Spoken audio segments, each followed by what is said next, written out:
there. Check out the Australian dollar, pretty resilient, sitting at 104.67. The euro, though, hitting year-to-date lows. For an early look at what we can expect from the local market today, let's chat with Chris Weston over at IG Markets. Chris, thanks so much for your time. I guess the standout headline overnight was these comments from the Dutch finance minister who heads up Eurogroup zone finance ministers, because certainly after I read those comments suggesting that this could be a template going forward, I just pictured Mario Draghi, who's done so much to soothe the market, with his head in his hands. Yeah, I think the Dutch finance minister had his head in his hands once he realised the damage he'd done to some of the risk assets as well, because he did come up and backtrack on those comments and say that he actually never made those comments later in the session, although the market didn't really believe him.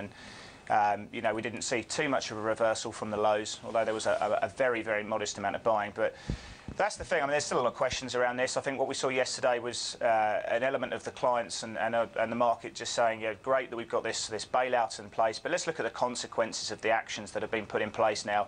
And that's the questions that have been coming through. What are the Russians going to do with their money? We know they're very upset with what's happened.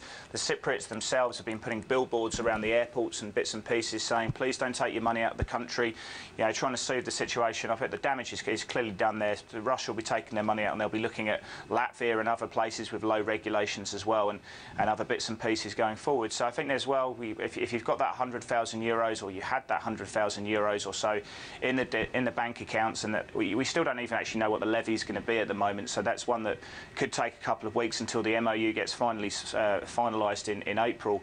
And I think there's this on-running sort of joke among traders now that perhaps one of the most lucrative jobs that you can actually have in Cyprus is becoming a robber, because there's going to be so much money that's going to be held under the mattresses. And you know, we know that a number of the Cypriot banks will be opening today. There's going to be some sort of capital controls in terms of the ATMs. I don't think there's going to be a huge amount of capital controls in terms of transactions, though. I think ECAF Marini, one of the Greek papers, are talking about that today. But there's going to be a lot of people taking their money out of those banks. And I think that's going to be the ongoing situation. We know that Bank of Cyprus, who are effectively going to house this $9 billion worth of liquidity from the ELA, won't be opening until Thursday. And obviously they're taking a lot of the good, or the lower deposits from some of the other banks. The Laiki Bank, which is obviously being wound down, and that's going to be housed in the Bank of Cyprus. That'll be opening on Thursday, so it'll be interesting to see how what the outflows from that bank will be later on. So I think it's very interesting. Euro dollar had a big reversal last night, and looks like it could come down to November lows 126.62. Euro Aussie just got absolutely smashed as well. The biggest percentage move was Euro Yen, down about 1.4%. And I think you could also, if you're looking at the dollar side of the equation, some very, very interesting comments from Bill Dudley as well, which feed into my argument. I think that the US dollar's going to have a material move higher over the next couple of years. It's the currency to own, in my mind. And Bill Dudley's now talking vocally. Remember, he's the New York president. He's part of the core with Janet Yellen and Ben Bernanke, very, very influential member of the Fed, saying that employment at the moment is running above where the economy is at the moment. It's done that similar sort of thing in 2011, 2012. But let's say if the pace of job continues at the way it is at the moment, and it keeps going, expanding, the economy will catch up. And that's when we're going to start thinking about tapering on from asset purchases. Now, what the market's expecting the Fed to cut or curb the pace of asset purchases in November, that's consensus. This is the first time anyone in the core has actually really publicly talked about a specific date, a specific time.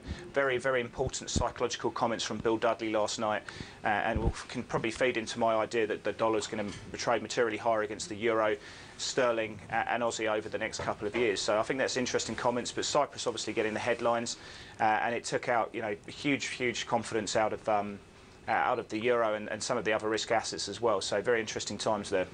Yeah, absolutely. Let's talk opening calls now, because spies aren't telling us a pretty story at this stage. No surprise it's probably going to be a risk-off day, but what else is weighing? Well, I mean, we've got the open 49.55 or so down about 0.7%. They were down, the calls were down a little bit lower than that at the moment, but I think it's going to be about the banks today, Kate, to be honest. I mean, we've seen over the last week or so, whenever there's been a decent decent pullback, the next day they have a really good snapback as well. So people are just looking to accumulate on any kind of dips, trying to pick up that 5% yield. So whether or not people towards the back end of the day say enough's enough, perhaps tomorrow we might see better days, and they actually look to come in and support using the banks, because that's really where the support's been. Some of the staple stocks have obviously done quite well. Yesterday was about owning some of the industrial names like Leighton's, McMahon, all those kind of stocks, so they'll be in focus as well. But I think today's really about the materials space. I mean, you can look at BHP, we're calling that down, well, the market, the ADR suggesting an open about 43 cents lower. And that stock's already pulled back about 15%, Rio 20% from the recent highs back in February. So, that's the situation. The iron ore price is flattening out. I mean, it's up about 0.5% yesterday, but if you look at inventory numbers in China, they've started coming down again, which is worrying, because the big increase in iron ore price was premised recently on an inventory rebuild, and that's starting to dissipate a little bit. Copper's looking a little bit weak. That was down about 0.8% from yesterday. WTI is a little bit weak, and I think if you look at the Japanese market today, that's going to get just going to get hit by about 1%, because we did see dollar yen coming off quite sharply as some of those yields moved down in the US as well. So we haven't really got a huge amount of inspiration. So I think if we are going to look at it today, I think we've got to look at the price action in the banks, whether or not we see some people looking to see the dip that we're probably going to get on the open as an entry level. So I think that's probably going to be the one saving grace if we do see people coming in. OK, Chris, anything else we should be watching out for today? I mean, I know our market has been hitting that 5,000 level over and over again. Can you think of anything that might push us past it? Well, not today. I failed to see, our market moving up 45 points. But then, I could have said that we've seen some decent reversals coming through. I still think, if you look at global equities at the moment, they're all looking very interesting. I mean, I still think euro-dollar could potentially go a little bit lower, but we have seen equities separate from that euro-dollar trade of late.